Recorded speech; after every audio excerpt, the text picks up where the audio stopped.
All right, let's talk about the astrology and aromatherapy for May. I can't believe it's May. This year is just flying by. So May starts while we're still in eclipse season, right? We had the solar eclipse on the new moon, and then now we're going to have the lunar eclipse on the full moon. Mercury stations direct. Venus moves into the third eye chakra. Both Venus and Mars are changing signs. Gemini season begins when the sun moves into Gemini, and Jupiter moves into Taurus, right? So there's a lot, no shortage of things. Be looking out for Venus and Mars in the evening sky still, and you'll see the moon come by Venus on May 22nd and 23rd, and then the moon by Mars on May 24th. Okay, so let's dive into some specifics. So May 1st, start right off, Pluto going retrograde, right? So Pluto dipped into Aquarius for a little bit of time. Now it's going retrograde back into Capricorn for the rest of the year before Pluto moves into Aquarius permanently. So dipping into Aquarius is that consciousness, that like biggest, largest consciousness awareness. And then Capricorn is that grandmother earth, wisdom keeper, like focus on sustainability kind of sign. So maybe there'll be some, hoping for some, transformation, bringing consciousness into how we focus on the earth and sustainability, right? But Pluto, this is a big cycle. These are big cycles that last, like almost 20 years around average. So these will be things we'll understand more in hindsight. May 5th is the Scorpio full moon, Beltane, and the lunar eclipse, right? So popular time to celebrate Beltane is May 1st, but really it's an astrological designation because it's when the sun reaches 15 degrees of Taurus, that full moon. There's two ways to look at it. So goddess traditions will look at it as that full moon after the sun moves into Taurus, and astrologically, it's when the sun reaches 15 degrees of Taurus, and those are both happening on the same day this year, May 5th, right? So it's Beltane for sure on May 5th.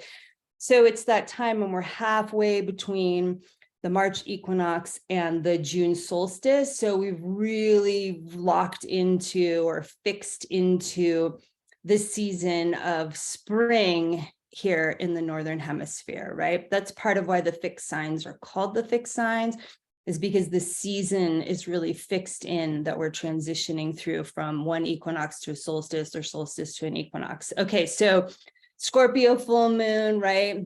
It's like a perfect energy, I think, it's like Scorpio is that, that energy. Well, really Scorpio and Taurus, like they want to live in that aliveness, Taurus of the sensation and what feels good and is pleasurable to our senses, but Scorpio into, the depths and intensity and just running like juice in the body. So this is like a juicy Beltane lunar eclipse, Scorpio full moon.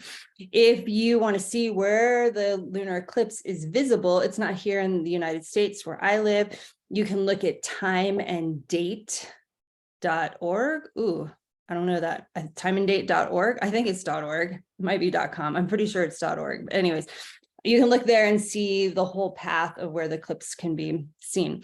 I'll throw out Lang Lang is such a nice essence for Taurus. And then also it pairs really well with vetiver for Scorpio. So those two together, something you could use to help drop you into the energy. Lang Lang helps get us into our heart and opens our heart, and vetiver helps us to really kind of go into that eclipse underworld alchemical cauldron kind of energy, right? It is steam distilled from the roots, so it's in the underworld of the earth. Okay, May 7th, Venus enters Cancer. So Venus, a divine feminine planet, moves into Cancer, that mothering, nurturing, providing nourishment type of sign, right? And we live in a time when we like the Cancer aspect of the feminine for sure. So this can be a time that feels, just kind of settled into what's really,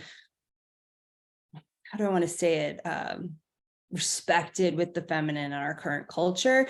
But it's that time of focusing on, how do you need to nurture yourself? Take care of yourself. What kind of nourishment do you need to provide for yourself? Tuning into that feminine aspect of how you mother, unconditionally love yourself. I think that's such a big part of Cancer, is learning about unconditional love. So the feminine will be moving through that. Let's see. Oh, pinyon pine is an essence that I love for Cancer, because it's this really nurturing, mothering tree that literally provides nourishment for us with the pine nuts. Mercury goes direct on May 14th. So, everyone always dreads that Mercury retrograde thing, but I think that's just such a cultural bias of like, oh, we're just so used to thinking and moving linearly. And so when that gets disrupted, we're really uncomfortable with that. But Mercury retrograde is this awesome time just to like get off that hamster wheel and, tune into your creativity, let your brain be on the right side, right? Just drop out of all that linear pushing with our mind so much. So anyways, we've survived it, the Mercury retrograde, and it goes direct, kicking off a new Mercury cycle for 3 months until August. And then, and this one's characterized by Taurus. So, because that's where Mercury stations direct. So that's, again, that Taurus energy of just being in the body, embodied, doing what feels good and pleasurable to the senses, is that invitation, right? Letting the mind kind of drop down into the body, into that sensory place, instead of just being sort of separated from the body. Jupiter enters Taurus on May 16th. So again, Taurus, right? A lot of Taurus stuff for May. This is another one of the year's like big movements when Jupiter moves into a new sign. And this time it's Taurus. So Jupiter is the big expander energy. It's the one that, it teaches us through expansion, right? So Jupiter moving into Taurus is an opportunity to have a more expansion, I'm having a hard time saying that word, around the body, the physical, pleasure, enjoyment, kind of sitting back and just receiving, right? So that sounds good. Rose is an awesome essence for Taurus, always, right? Stop and smell the roses. That's so Taurus. Plus, really any of the flower essences are awesome for Taurus, but rose is such a special one. It's like one of the highest vibration essential oils. It like just really helps to balance like the energy systems in the body and step us into that higher vibration and connect us more into that vibration of Taurus and the earth. It's the Taurus new moon on May 19th. So again, Taurus, right? So the new moon, setting new moon intentions, maybe around something to do with the physical body or how we look at the body or receiving, right? It's a great moon to just kind of be receptive, drop in. Maybe the intentions could be around being instead of so much doing, right? So especially as we're coming off of that Mercury retrograde, the new Mercury cycle starting in Taurus, right? There's a lot of support to just be in that physical realm of our sensations.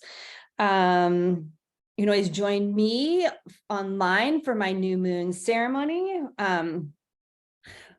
So you can find that on my website, SheridanSemple.com. Okay, Mars enters Leo on May 20th. So our divine masculine planet moves into Leo, the king, queen type planet that is so much of thinking of that ancient idea of the king and the queen being the ones who are anointed by the divine to be the leaders. That's the Leo energy, right? It's that direct connection to our own divinity. It's creative. It has that creativity, right? If we are the divine, we can make things up as we go along, as well as if we are aware of our own divinity. There's a deep self-love. That's where that idea with Leo comes from, of that radical, radiant connection to deep self-love.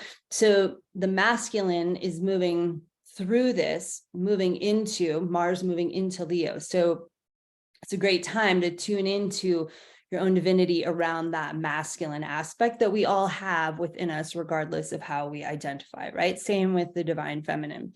The sun enters Gemini on May 21st. So it's Gemini season, right? So all this Taurus energy starts to slowly shift there, although Jupiter's going to be there for a long time, right? It's not all gone, but we're having a big shift changing towards this Gemini, which is playful, fun, social, getting out of the boxes, right? Kind of trickster, mischievous type of energy. Again, always in service to spirit, because Gemini is an in service to spirit sign. So there's a focus around something bigger than just like party for the party's sake, but it is party as a way to get us out of any kind of tight places that we hold ourselves in. Douglas fir is one of my favorite essences for Gemini because it's not really even a fir, which is awesome. Where I live, there's tons of Douglas fir. It's a pseudotsuga, so it's like so Gemini that it's called a fir, and it's not even really a fir, and it's very playful and friendly. Like you can really like touch the needles, and they're soft, where like spruces and pines are more pokey. Okay, last thing we're going to say for May is Venus moves into the third eye chakra. May 22nd, 23rd, it's early on the 23rd. So you could look for the crescent moon meeting with Venus in the evening sky on the 22nd and the 23rd of May. And that signals our movement from the throat chakra, where we've been now, up to the third eye chakra, right? So following the oldest written myth we have on those cuneiform clay tablets, following that myth is actually a astronomical telling of, or cosmological telling of, how Venus moves through the sky. She moves through these 7 gates as she comes back out of the underworld in the evening sky, and that's where we are. And now we're moving to the third eye. So it's a great time over this month to think about what pulling your energy and your power back into your third eye, right? Reclaiming your rightful health power of your third eye. And I'll leave you with sandalwood is an amazing essence for the third eye, right? Because it helps us have more sight, more vision, all of those third eye, like intuition, meditation, connection type of energy. So wishing you well on your journey through May. I hope all this information is helpful.